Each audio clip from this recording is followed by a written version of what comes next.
बिस्मिल्लाहिर्रहमानिर्रहीम। मेरा नाम प्रोफेसर डॉक्टर अली बुरहान मुस्तफ़ा है और मैं साइकियाट्रिस्ट हूँ। आज एंग्ज़ायटी के ऊपर बात करते हैं। बड़ी ज़ालिम चीज़ है एंग्ज़ायटी। किसको नहीं है आज के दौर में एंग्ज़ायटी? कौन कह सकता है मुझे एंग्ज़ायटी नहीं है या मुझे एंग्ज़ायटी नहीं होती है?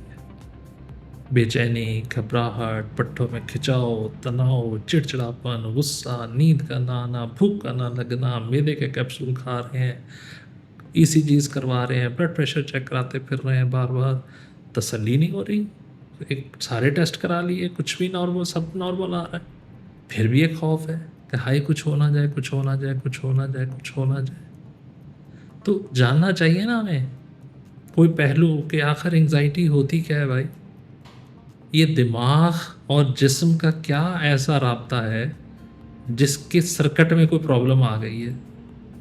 कुछ समझने की ज़रूरत है ना हमें। तो आज हम इसके एक ही पहलू पर बात करने की कोशिश करेंगे कि आखिर एंग्जाइटी होती ही क्यों है और इससे बचाव कैसे मुमकिन है।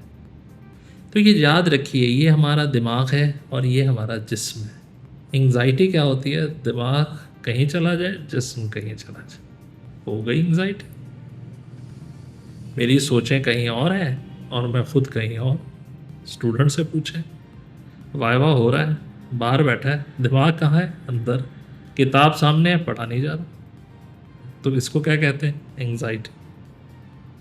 बैंकर से पूछें, उससे पूछें टारगेट्स। प्रोफेशनल से पूछ लें तो वो ये भी मसला बताएगा।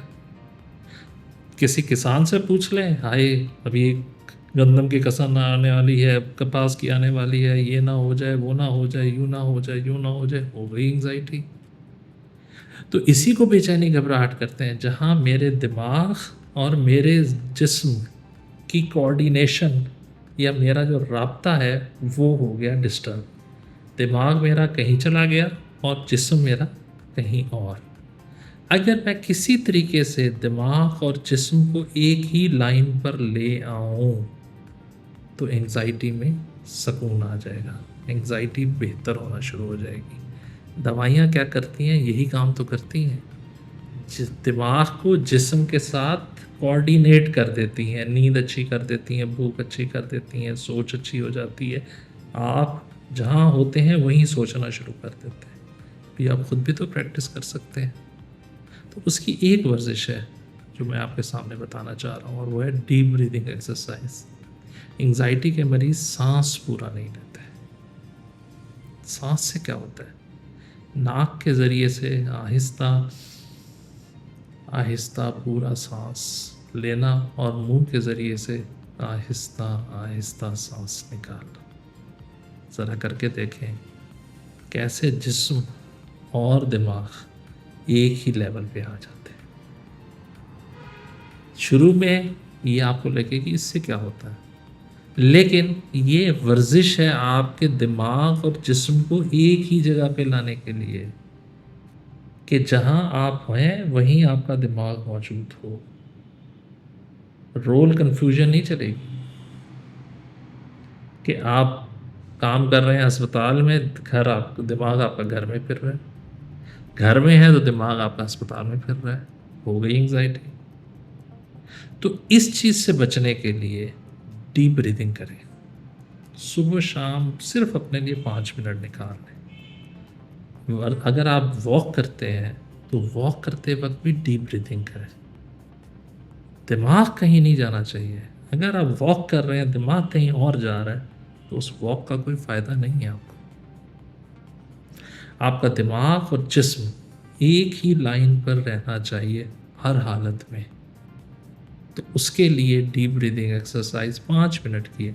नाक के ज़रिए से आहिस्ता आहिस्ता सांस लें, रोकें और मुंह के ज़रिए से आहिस्ता आहिस्ता, बहुत ही आहिस्ता तरीके से सांस बाहर निकालें। लें, बाहर निकालें, लें, बाहर निकालें।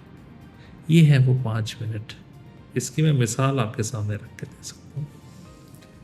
कभी आपने मूवी देखी होगी, फिल्म देखी हो, ड्रामा देखा हो, सोचें ज़रा क्या करता है वो 3 घंटे, 2 घंटे, 1.5 घंटा आप किसी और ही दुनिया में चले जाते हैं।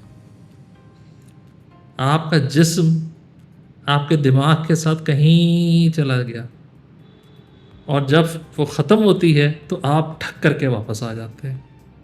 आप वो ज़िंदगी जी रहे होते हैं 3 घंटे में, 2 घंटे में, 1.5 घंटे में, जो आप क्यों देख पाते हैं? क्योंकि वो उसके अंदर इतनी पावर होती है इमेजिनेशन की कि वो आपके दिमाग को और जिस्म को इकट्ठा कर देती है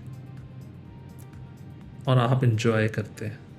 तो ज़िंदगी में अगर आप इंजॉय करना चाहते हैं, लाइफ को इंजॉय करना चाहते हैं, क्वालिटी ऑफ लाइफ इंजॉय करना चाहते हैं, तो खुदारा मोबाइल देखते वक्त बात ना करें। ये ज़्यादती है कि मोबाइल देख रहे हैं और बेगम साहिबा से बात हो रही है, तो बेगम साहिबा आपके पास तो टाइम ही नहीं है। स्टूडेंट भी ऐसे बात कर रहे हैं, उस्ताद भी ऐसे बात कर रहे हैं। तो जब आपने बात करनी है तो उसकी आंखों में आंखें डालकर उसकी बात सुने फिर, और समझने की कोशिश करें, ज़िंदगी को एंजॉय करें, ज़िंदगी के माने को समझें।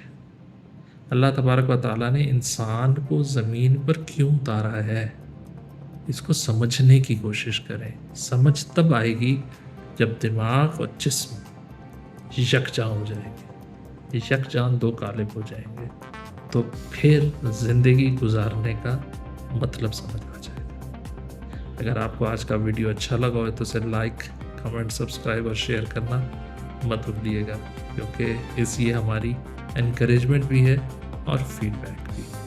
जज़ाकल्लाह।